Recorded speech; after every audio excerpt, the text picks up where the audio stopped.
Vous avez toujours voulu savoir l'histoire de votre ville? Eh bien je le fais pour vous et c'est tout de suite dans Une ville, une histoire. Aujourd'hui je vais vous présenter l'histoire de ma ville, Cherbourg.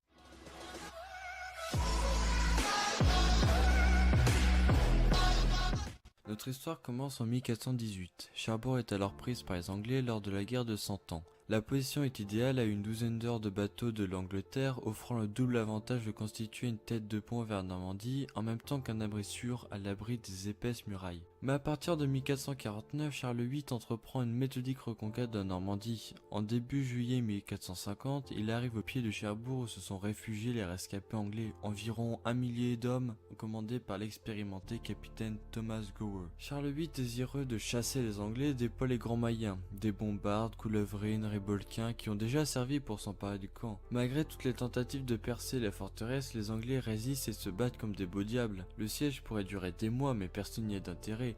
Les Anglais ne craignent pas de mourir car ils sont ravitaillés par la mer, mais surtout les murailles ne tiendraient pas éternellement et les Français veulent en finir le plus vite. C'est Jacques Coeur, l'argentier de Charles VIII, qui trouve un arrangement avec Thomas Gower contre 60 000 livres, qui est une grosse somme pour l'époque, et une restitution de plusieurs prisonniers de marque. L'affaire est conclue le 12 août. 2 jours plus tard, les Anglais ont filé. C'est le dernier épisode de la guerre de Normandie, même si les Français méfiants se hâtent de remettre en état le château et de le renforcer avec des tours de sarrasins armés de 17 canons. Dans la seconde moitié du XVIe siècle, les guerres de religion divisent la Normandie, et en 1562, alors que les protestants se rendent maîtres de la plupart des villes normandes, Montgomery prépare le siège de Cherbourg et Matignon sa défense. L'affrontement avorte pourtant par la signature de l'édit d'Amboise du 19 mars 1563, traité de paix entre les catholiques et les protestants. En 1574, les réformés prennent plusieurs grosses villes de Normandie, Falaise, Argentan et Vire. Et aidé par les Anglais, Montgomery débarque en mars à la Hougue à la tête de plusieurs milliers d'hommes et prend plusieurs villes de la Manche, Valognes, Carentan et Saint-Lô. Incapable de défendre tout le Cotentin, Matignon concentre ses forces dans la forteresse de Cherbourg, consolidée et fortement gardée, contraignant les protestants à se contenter de ravager une fois de plus l'abbaye du Vœu, située hors des remparts. En remerciement de ses services, Henri III nomme Matignon lieutenant général de Normandie et gouverneur de Cherbourg en 1578, puis maréchal l'année suivante. Matignon renforce les défenses cherbourgeoises en fortifiant les faubourgs. À sa mort, ses descendants reprennent la charge de gouverneur jusqu'au milieu du XVIIIe siècle. En juin 1786, Louis XVI vient à Cherbourg pour observer les travaux de construction de la digue au large. Le roi découvre son royaume et ses sujets en traversant la Normandie. Ce sera la seule et unique fois de son règne que Louis XVI viendra en Provence. Le 22 juin 1786, Louis XVI aborde le Cotentin en passant par Saint-Lô, Carentan et Valognes, puis dans la soirée, le cortège arrive à Cherbourg, où il est accueilli chaleureusement par les habitants. On avait disposé des illuminations sur le long du chemin qui conduit de la montagne à la ville, ainsi que sur les pourtours du port et sur le nombre infini de bâtiments se trouvant dans la rade, raconte un témoin de la scène. Le roi dort à l'abbaye du Vœu où loge le gouverneur de Cherbourg. Le lendemain, vers 3 h du matin, il embarque sur un canot et assiste à l'immersion d'un cône de César. Petite parenthèse, le cône de César, dont l'idée vient de l'ingénieur Alexandre de César, préconise de construire des grands cônes de bois que l'on remorquera ensuite en mer avant de les lester de pierre qui forment un grand brise-lames, une solution qui s'avère coûteuse et compliquée du point de vue technique vu que les cônes ne résistent pas aux tempêtes. Sur 90 cônes prévus, seulement une vingtaine sont construits et mis à l'eau. On en reviendra à jeter en mer des blocs de pierre aboutissant finalement à l'édification d'une digue. Au milieu du vacarme des salves tirées par l'artillerie et de la musique, le spectacle est superbe. Au large, des dizaines de bateaux sont sous voile tandis que sur le rivage, la population s'est amassée pour voir le roi. Selon certaines sources, 20 000 personnes assistent à l'événement, sachant que la ville avait une population d'environ 6 000 habitants. Mais malheureusement, tout ne se passa pas comme prévu et un treuil retenant le cône a émergé, blessant 3 hommes et en tuant un 4e. Le roi envoie aussitôt son chirurgien s'occuper des blessés. Louis XVI va ensuite visiter la ville, va sur les forts de l'île Pelée, du Homais, examine le mécanisme du pont tournant et pour finir assiste à une petite démonstration de combat naval au large d'Urville. Le 26 juin, il quitte Cherbourg pour Versailles, il laisse à Cherbourg le souvenir d'un souverain simple et attentif, heureux de rencontrer son peuple. Celui-ci a eu le temps de voir son roi, notamment lors des soupers qui étaient ouverts au public. Avant de repartir, Louis XVI montre sa générosité en distribuant 2000 livres aux pauvres et 6000 à l'hôpital, ainsi que un mois de solde aux troupes présentes. Louis XVI a déclaré « Je n'ai jamais mieux goûté le bonheur d'être roi que le jour de mon sacre et celui de mon arrivée à Cherbourg ». Le 15 avril 1803, Napoléon prend le relais de Louis XVI pour sublimer le destin de Cherbourg. Napoléon le sait tôt ou tard, il va falloir entrer de nouveau en guerre contre les Anglais. Mais pour se battre, il lui faut une marine forte dans un abri sûr pour la Manche. Il choisit en toute logique Cherbourg. D'abord, un an auparavant, il avait relancé les travaux de la digue du Large en la rehaussant puisqu'il la dote de forces supplémentaires et d'une puissante artillerie. Ensuite, le 15 avril 1803, il signe un décret qui ordonne de construire dans la rade de Cherbourg un avant-port et un port capable de contenir 12 vaisseaux de guerre avec un nombre proportionné de frégates et 3 formes de construction. La garnison de Cherbourg sera portée à 3000 hommes pour fournir les travailleurs nécessaires.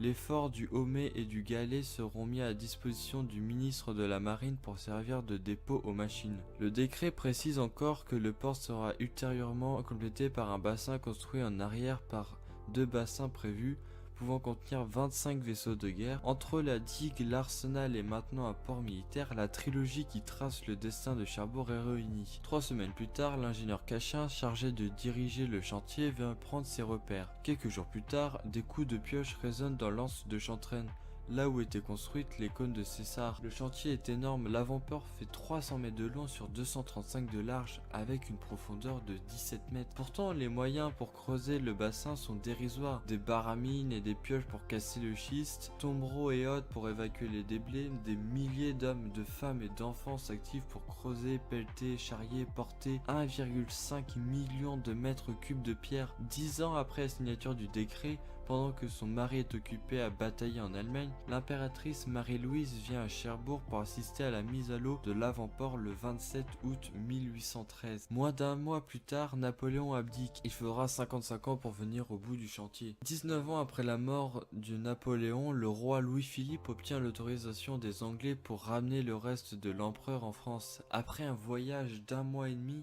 la frégate La Belle Poule arrive en rade de Cherbourg le 30 novembre 1840 à 5 h du matin. Dans son édition de la veille, le journal parisien La Presse détaillait la réception organisée à Cherbourg. Le cercueil, salué à son arrivée par toutes les batteries des forts, sera reçu par les gardes nationales de la ville et des campagnes revêtus de leur uniforme. Une couronne d'or, de branches de chêne et de branches de laurier entrelacées sera disposée sur le cercueil. Le pavillon tricolore sera arboré à la mairie en signe de deuil. Les habitants seront invités à en faire autant devant leur maison et une distribution extraordinaire de vivres sera faite aux pauvres. L'événement attire de nombreux curieux, on parle de 100 000 personnes. Le 15 décembre, Napoléon est inhumé aux Invalides. En août 1858, Napoléon III séjourne pendant 5 jours à Cherbourg accompagné de la reine Victoria. Adepte du chemin de fer, l'empereur vient inaugurer la ligne Paris-Cherbourg le 4 août, mais c'est aussi pour lui l'occasion d'associer son nom à une ligne importante du point de vue stratégique et économique. Les travaux de la ligne Paris-Cherbourg auront duré 5 ans au prix d'un effort technique et humain impressionnant. 380 ponts, 400 aqueducs, 114 passages à niveau, des marais comblés avec des milliers de fagots et d'arbres. Il profite de son séjour pour montrer que la France s'affirme comme une grande puissance militaire sur le plan maritime en inaugurant le bassin de l'Arsenal le 7 août baptisé Napoléon III et le lancement du Ville de Nantes. Le 8 août, la statue de son oncle Napoléon Ier est dévoilée. C'est l'occasion pour Napoléon III de réaffirmer le lien entre lui et son oncle. Il en aura fallu du temps avant de pouvoir assister au premier lever de rideau. Depuis des décennies, les Cherbourgeois étaient privés de spectacles par manque de salles adéquates. Le théâtre de la Mai avait bien été ouvert en 1854, mais trop exigu, il ne suffisait pas à accueillir un public nombreux qui voulait des spectacles de qualité dans une salle de qualité. De plus, Cherbourg, dont la démographie a explosé au 19e siècle, est désormais une ville importante et donc réclame un théâtre à sa hauteur. L'architecte municipal Gueffroy a d'abord proposé en 1873 plusieurs plans, mais ce sera bien les plans de son successeur Gaston Drancé qui sont retenus et c'est l'architecte parisien Charles de Lalande qui est choisi pour diriger le chantier. De Lalande propose un théâtre à l'italienne composé d'un pavillon central flanqué de 2 pavillons latéraux. La première pierre est posée le 4 juin 1880 et les Cherbourgeois peuvent même se faire une idée de l'allure qu'aura le théâtre puisque devant le chantier, une bâche est tendue décorée d'une fidèle représentation du bâtiment. Enfin, le grand soir arrive. Tout ce que compte la ville de personnalité se presse dans les marches pour enfin découvrir l'intérieur du théâtre.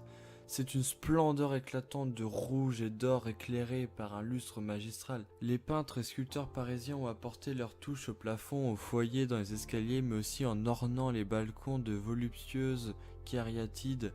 Et sur scène, 13 décors différents permettent 42 transformations autorisant tous les styles. Drame, vaudeville, opéra, et c'est dans ce décor somptueux que les acteurs de la comédie française, de l'opéra comique et de la grande diva de l'opéra René Richard donnent ce soir-là un aperçu de leur talent en 1100 invités. Au programme des œuvres de Victor Hugo, François Coppée, le coût définitif du chantier de la construction du théâtre s'élève à 1 250 000 francs.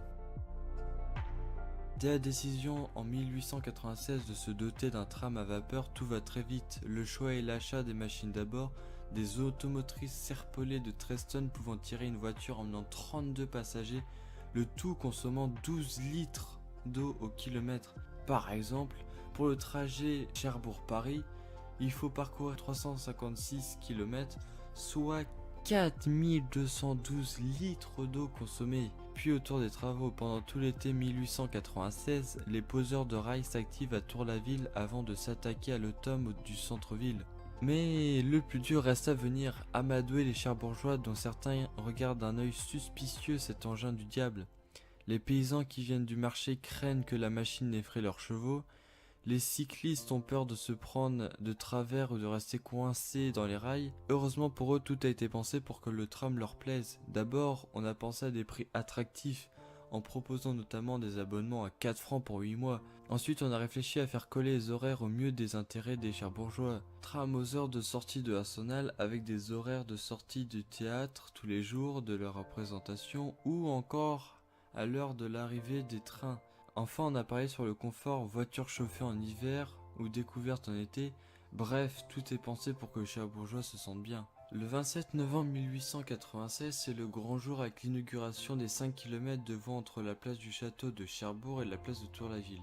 Le tram rencontre un succès tel que dès le mois de janvier suivant, des motrices supplémentaires font leur apparition améliorées et pouvant transporter jusqu'à 250 passagers à la fois. En 1912, 2 millions de personnes auront été transportées via le tram et il va régner sur Cherbourg jusqu'à la fin de la Seconde Guerre mondiale.